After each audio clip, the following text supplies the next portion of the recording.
and welcome to the Flourishing Center Podcast. I'm Emilia Zhivatovskaya, your host and founder of the Flourishing Center. We are training the change agents of the world and equipping them with research-based tools for healthy, happy, and successful living, and we're so grateful that you're here. Each episode features 3 sections. First is the Science Says section, where we summarize a recent research study and show you how to put the science into action. Next, we give you a research-based life hack with simple strategies for incorporating positive psychology into your life for greater well-being. And then our Practitioner Corner is where we interview someone who's out there living, breathing, and spreading positive psychology in their own unique way. Learn about how they're growing their personal and professional work and get inspired with strategies for how you might use positive psychology in your own life. Thanks for listening, and let's dive in. Hello and welcome to the Flourishing Center Podcast. You might be thinking to yourself, why does this podcast sound a little bit different than the previous podcasts we've done? And that is because I am tuning into you from London, United Kingdom. And this is an example of positive psychology put into practice. The research that I'm wanting to share with you today was just so good that we couldn't not share it. And so I'm excited to be tuning into you from Europe. And thanks for bearing with us about the audio being a little bit different than what you're used to. In today's Science Says, I'm excited to share with you some of the research that has shown that performing acts of kindness can actually impact your genetic expression. In our Life Hack section, we explore what does that actually mean? How do we up our sense of kindness to others? And during our Practitioner Corner, meet Barbara Santen, someone who transitioned from being a midwife to now being a relationship coach that particularly focuses on parents of newborns and how they can focus on keeping their sense of connection with themselves and their family unit as they make this transition in their family. Let's dive in. I'm so excited to share today's research with you. Today we're covering the research article titled Kindness in the Blood, a randomized control trial of the gene regulatory impact of pro-social behavior. This study was conducted by Catherine Nelson Coffey, Megan Fritz, Sonia Lyubomirsky, and Stephen Cole. I'm really excited about this experiment. They took 159 adults and randomly assigned them for 4 weeks to engage in one of 4 conditions. One group performed random acts of kindness for other people. Another group performed acts of kindness for the world at large. The third group was asked to perform acts of kindness to oneself versus a control group that was just asked to keep track of what they were doing throughout the day. Here's how they prompted the behavior. The group that was asked to perform acts of kindness for others were instructed this way. They were told, tomorrow you are to perform 3 nice things for others, all 3 in one day. These acts do not need to be for the same person. The person may or may not be aware of the act, and the act may or may not be similar to the acts that we've just listed above, such as cooking dinner for a friend, doing a chore for a family member, paying for someone's coffee in line behind you, visiting an elderly relative, or writing a thank you letter. They were reminded to not perform any kind acts that would place themselves or others in danger. The group that was performing kind acts to the world was told similarly that tomorrow they're going to perform 3 nice things to improve the world, all 3 in one day. And the acts do not necessarily need to involve other people, but they should be efforts to contribute to the world or humanity at large. Again, asking them to not do anything that would be dangerous to themselves or others. The third group was told, tomorrow you are to perform 3 acts of kindness for yourself, all 3 in one day. The nice things you could do could be large, such as enjoying a trip or your favorite hiking spot or a day at the spa, or they can be small, such as taking a break when you're feeling stressed. And they should be something out of the ordinary that you do for yourself with a little extra effort. And the control group was told that tomorrow, as they go through their day, please keep track of your activities. You don't need to remember who you're with or how you're feeling. Just keep track of the facts of what you've done because you're going to be asked to make an outline of what you did the following day. They were told not to alter the behavior at all. The researchers were interested in a particular genetic expression of something called the CTRA gene. CTRA gene stands for Conserved Transcriptional Response to Adversity. And as the name suggests, this is something that is turned on when we are in response to something stressful or to adversity. What the researchers wanted to identify was how would this CTRA gene be impacted by these different acts of kindness to oneself, kindness to the world at large, or kindness to others.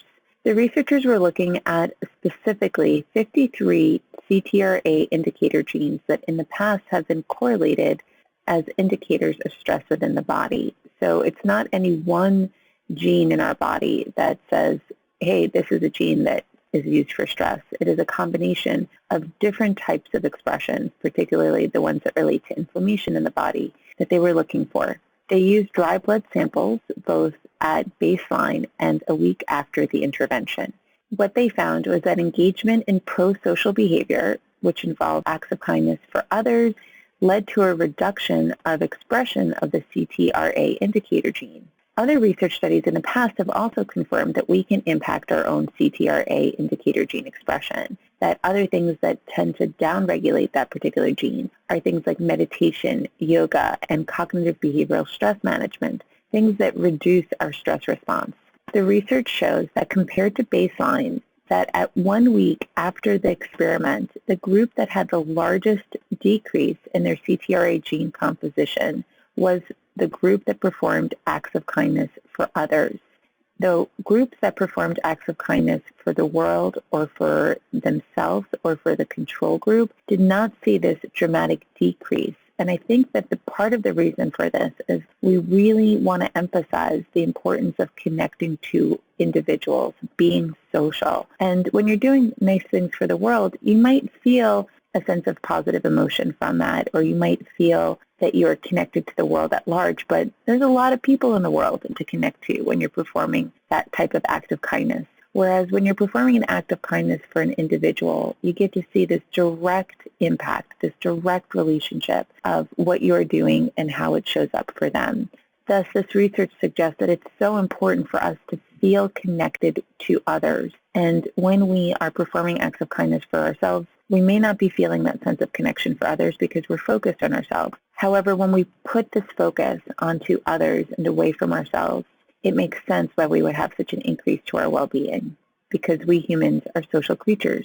There's also some other interesting bits of information for us to explore from the study, because we don't know if the people who were performing kind acts for themselves were perhaps feeling a little guilty while they were doing it, so perhaps it was correlating with some negative emotions. We also don't know whether or not the performing acts of kindness for oneself differs from the way in which we might think about self-care and just being mindful of one's health and well-being throughout the day. So it might be that doing something extra special for yourself is not going to produce the type of genetic benefits that it might if you are trying to do kind things for others in terms of many things in one day. So I would be really interested to see how a research study could be conducted on the difference between upping a person's sense of self-care over an extended period of time versus performing many acts of kindness for oneself or many acts of kindness for others. Nevertheless, the research is incredibly exciting because it tells us that we can control our own biology. We can start to make these small changes in behavior that can help us be healthier and also happier. Stay tuned for our life hack section where we explore what does it actually mean to increase our kindness to others in the world and how to do it.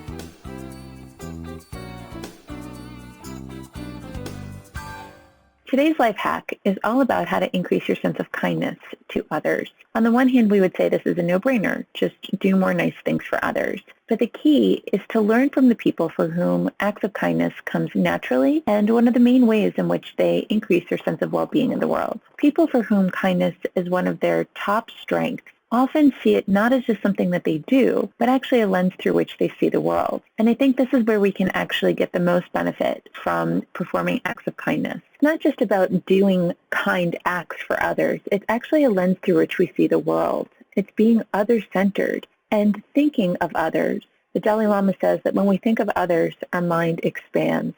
And this is true not just for our mind, but also for our heart. So today I want to encourage you to think about how you can perform acts of kindness, not just by doing things for other people, but to actually be on the lookout for how you can be more other-centered. So here I am touring London and other parts of Europe. One of the ways that I try to do this is even as I'm walking down the street, the people that I'm walking past, I take an opportunity to send them love. I literally think to myself, I hope you have a great day. Or I'll even think to myself, I love you.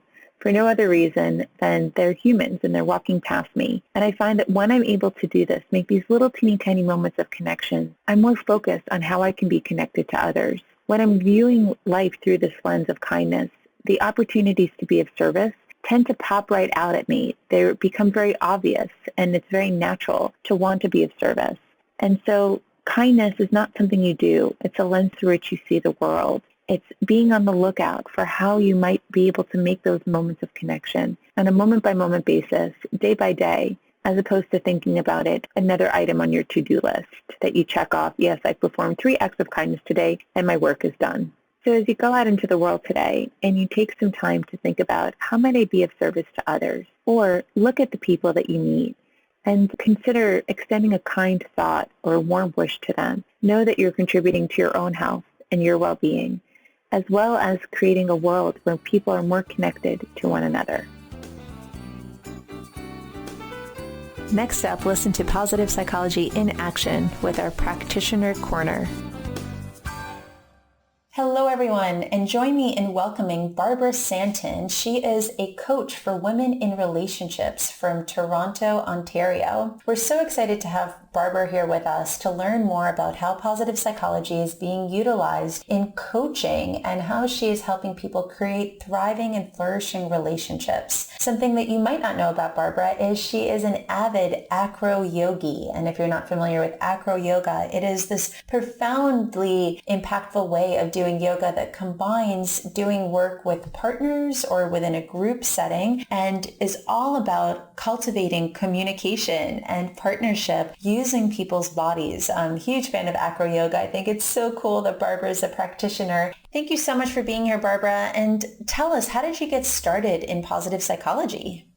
Well, it was kind of in a roundabout way. I had been searching for years and years, actually, to build from and upon the career that I had at that time, which was being a registered midwife in Ontario. And being a midwife is part of the healthcare system. So we're like physicians in that we have autonomy. We have no one above us telling us how to manage our care and all of that. And I still felt quite constricted in my profession. And my degree is in midwifery specifically. It's not as a nurse first and then a specialty. It's a direct entry program. And so I felt a little stuck. I felt a little choked because I wanted to flourish and become greater than I was in that moment. And so I started searching for master's degrees in psychology because I always wanted to help people. And I'm always the one that people come to for advice and help in my family and in my friendships and in my professional life. And that's my passion. So I started searching for master's degrees in psychology to become a counselor of some sort or a therapist. And I just realized that that's not what I wanted to do.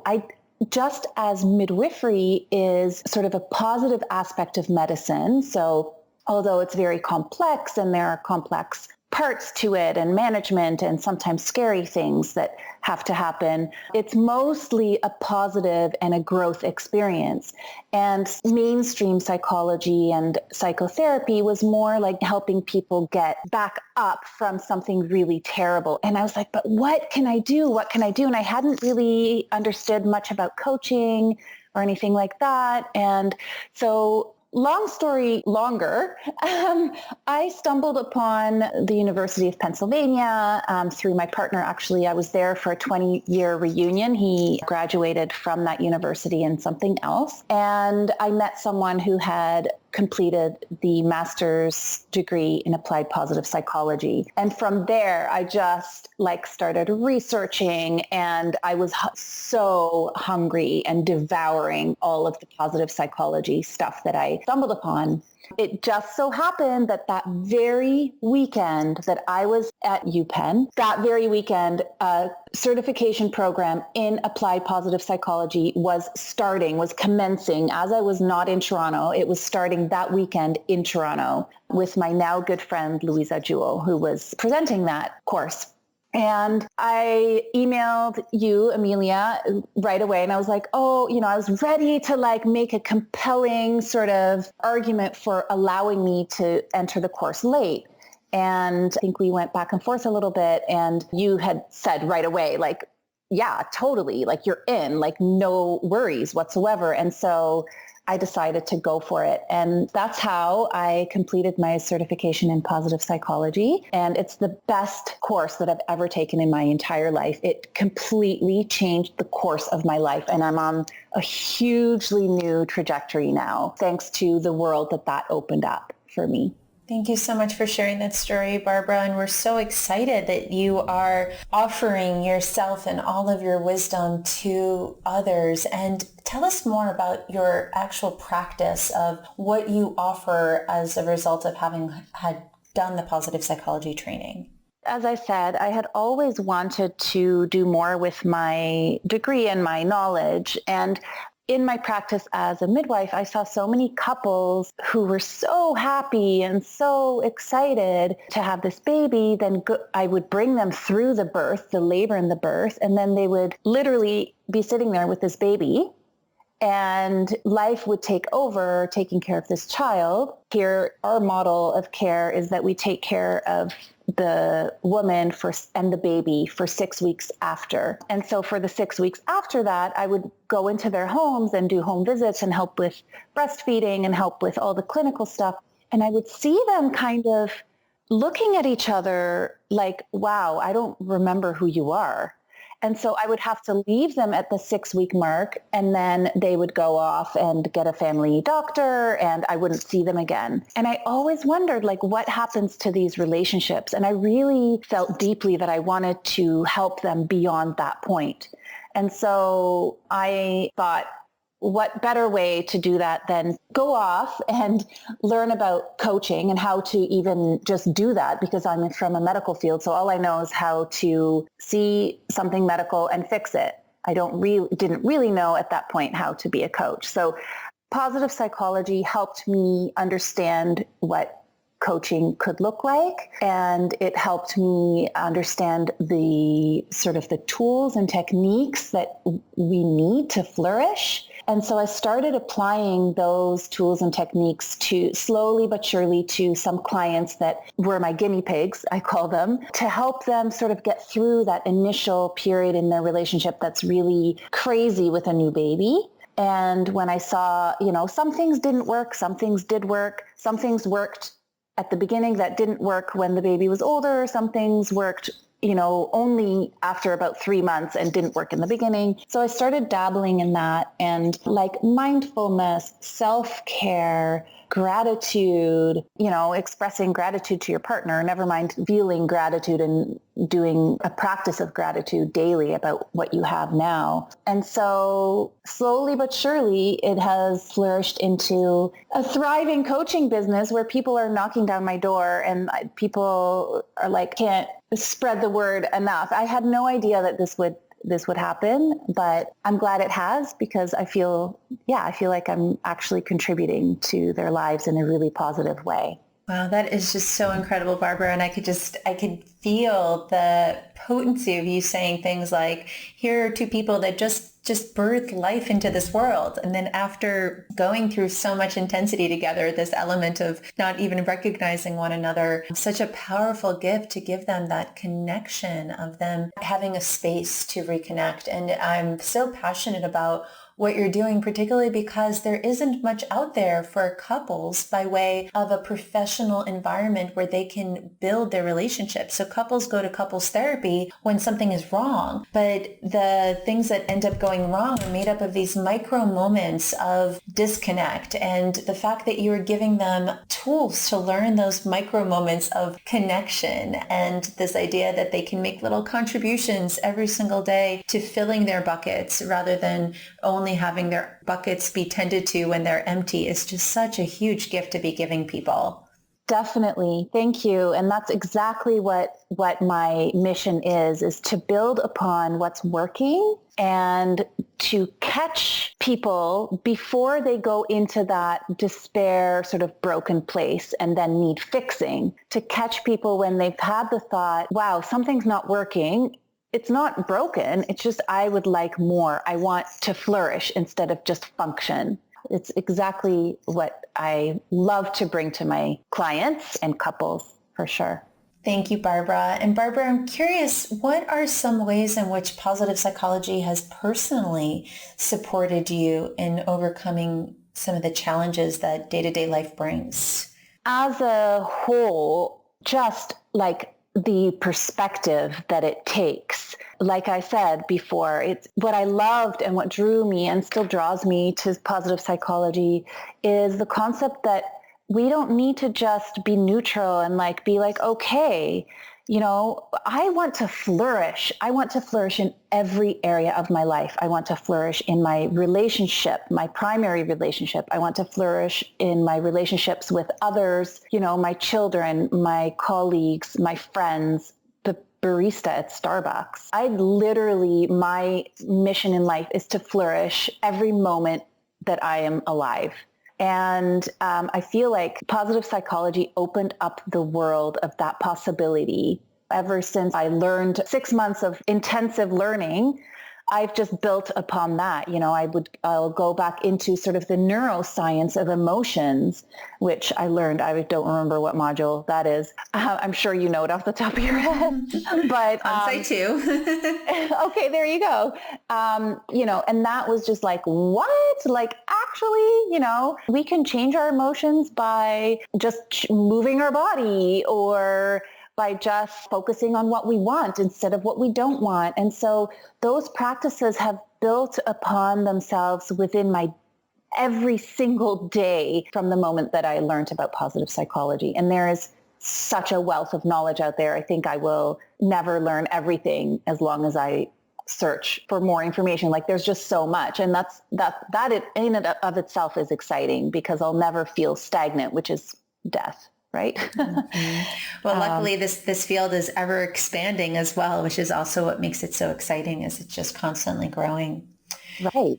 Barbara, what are some tips or some strategies that couples can use when they are going through some difficult challenges? Let's say, as you mentioned, when they have a newborn, that's just such a stressful time where they're sleep deprived and there's so much depletion happening. What are some of the tips or tricks that couples can use to stay connected during such difficult times? I actually work now, and before I worked with couples, and of course I help the couple by helping the woman, but now I solely work with women because I had to admit to myself that my passion is working with women and helping women. So what I tell my women is to really get clear on what their needs are and really get clear on what they want and start focusing on the positive of what they want, not on the negative of what they don't want.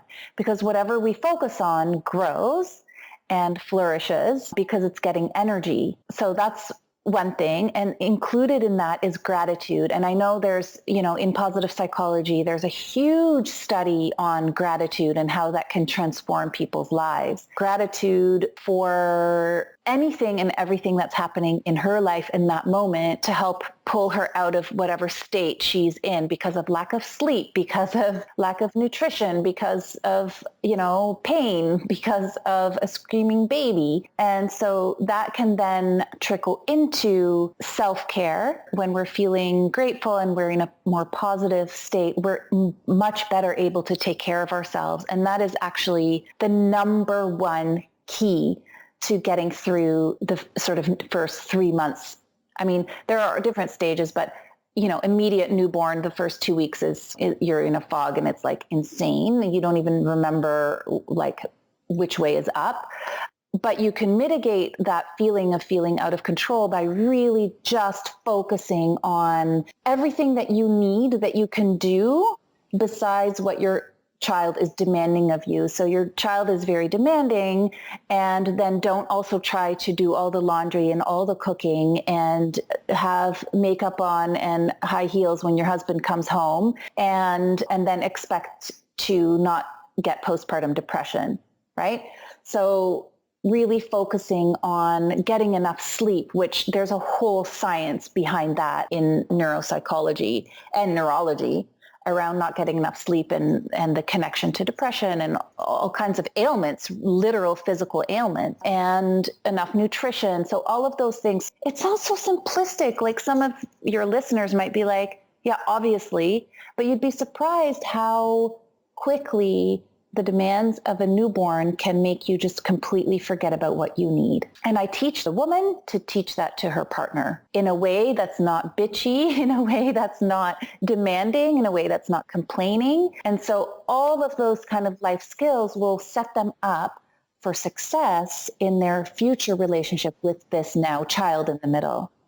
Beautiful, Barbara. Thank you so much for those specific strategies. And what a gift it is to even give people the permission to self-care. How often that is lost in our culture, particularly around parenthood, letting other people's needs crush our own. And so just to remind people that self-care is healthcare, and that giving them this permission to put the oxygen mask on themselves, which most people do know, but how few of us actually do implement and actually get to do. Exactly. One of the questions we've been asking our participants is, what are some of your rules to live by or guiding ethos that you've gathered that inform the way that you show up in the world? Yeah. So the common sense approach versus, going it through things practically in my head, like, oh, this is why I want to do this. This is why I don't want to do this, and kind of writing it out versus just going with my gut. And I remember there was a study that was presented to us that showed that more often than not, going with our gut is the better decision. And it just confirmed that that's how I need to live. And that's what I've lived by ever since. And I've always been really, really intuitive, even as a child. And my mom would always tell me that, I had something special with my intuition. And so it was nurtured, thankfully, because now as an adult, that part of me is very strong. But the world around me has always sort of made me think that I should be less intuitive and less sort of in that feeling place than I was. And so I started creating this part of myself that was artificial to me, and it would get me into trouble. I would make decisions based on, what looked best on paper and what was a better financial decision and what was a better decision based on how many pros and cons there were. And I started making some of those decisions and really being unhappy. So learning about the actual science of decision making has confirmed in me that the right way for me, and other people might not have that, but the right thing for me is to always go with my gut. And that is something that I live by every moment of every day. So even if I'm standing at an ice cream shop, I go with the gut of which flavor I want.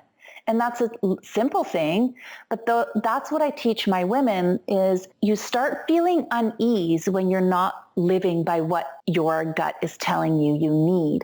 And that's where resentment trickles into a relationship, and you made me do this, and you caused this. Meanwhile, it was yourself not listening to your needs. And so that is a principle that, I've really nurtured and flourished in, and it's gotten me in a year and a half of being exposed to positive psychology. It's gotten me farther than any other method or decision-making process ever has in my entire life. Thank you so much for sharing that with us, Barbara. It's such an inspiration to hear you say that, particularly because I think so many people want to follow their gut. They want to follow their intuition, but they're not really sure what that means. And in what I heard you say, there's such an important part of learning to listen in our ability to hear our own intuition, listening to what does our body need. And it's so interesting, particularly with something even as simple as making a decision on what type of ice cream to have. Most people go to their brain rather than to their gut. What should I eat? What decision should I make? This opportunity we have to go inward for those decisions, for that guidance, is such a understated, powerful resource that we all have. Definitely. Thank you so much, Barbara. Tell us, how can people find out more information about their work, particularly if they're interested in bringing positive psychology into their relationships? Thank you very much. So I have a website. It's called barbarasanten.com. Super easy. And then my Facebook page is, you'll also find it under my name, Barbara Santen /positive coupling. And I actually have a free video that I just put together, and I'm really excited to share it. It's some tips, actually about 3 or 4 tips on how to start improving your relationship right now, no matter where you're at, whether you have kids or not, actually. So the link will be below, and yeah, your listeners can access that for free. Awesome, Barbara. That is so cool. Thank you so much, Barbara, for taking the time to be here with us and giving us all of these ideas and strategies for how people might be able to infuse this unique area of their life with positive psychology. Thank you for being here with us. Thank you so much, Amelia. Thanks for tuning into today's podcast, learning about the science behind acts of kindness, how we can increase our sense of well-being in the world, and some simple ways that positive psychology is being put into practice. To learn more about positive psychology and how you too can become a positive psychology practitioner, visit our website, www.theflourishingcenter.com. Thanks for listening, and may you have a flourishing rest of your day.